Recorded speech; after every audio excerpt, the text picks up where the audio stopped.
There are three basic components in negative pressure. Number one is the pressure, how high or how low it should be set. The second one is the wound filler and understanding the difference, pros and cons between the different wound fillers, whether it be black foam, white foam, or AMD cotton gauze. The third component is the mode, about how pressure should be delivered, whether it's continuous or variable. As we know, gauze should be moist before putting it into the wound base. This prevents ingrowth of the tissue into the gauze. You don't have to overpack with gauze. You basically just want to fill the wound, and it's okay for the dressing to have a little bit of a concaved appearance once it's completed. You don't want to overpack and pack the wound too tight, because then it becomes a pressure source. The nice thing about using the gauze is you can create your bridge over to a secondary wound all in one step, rather than cutting multiple pieces.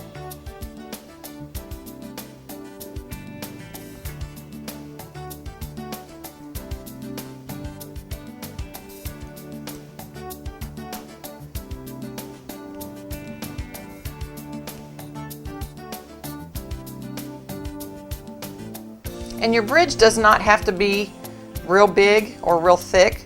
It just needs to be able to connect wound A to wound B.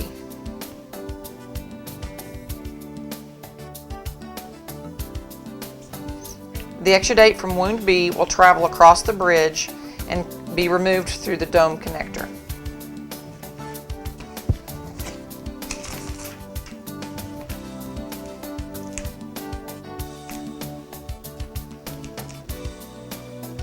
Remember to work in the grooves, any type of gluteal groove or groin groove. Make sure that you use your transparency first in those grooves and secure that dip.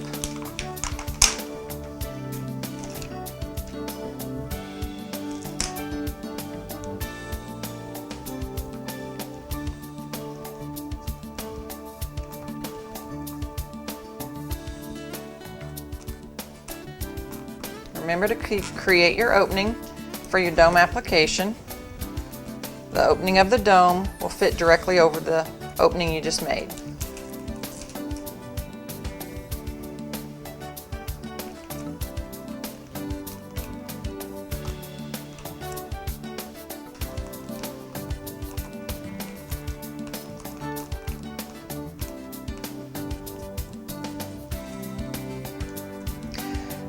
In the beginning of this wound, we didn't see that immediate contraction or compaction down of the wound filler. So what you want to do is start from the center and just literally walk your fingers around like you're creating a bullseye, and you will usually find your small area where the air is leaking out that's preventing the contraction. So I always call it just walk your fingers around the dressing. Now remember, we've had the transparency underneath the bridge that protects the good skin. So exudate is coming from wound B across the bridge and out through wound A. What we've demonstrated here is a gauze wound filler with a bridge over to wound B. If we were going to use just simply the gauze wound filler itself, you obviously would not have the bridge or wound B. But the application and the steps are the same. Filling the wound with moistened AMD gauze, which has an antimicrobial property, tucking it in under the shelving or undermining, and then gently filling, not overpacking, be careful not to overpack, the wound surface.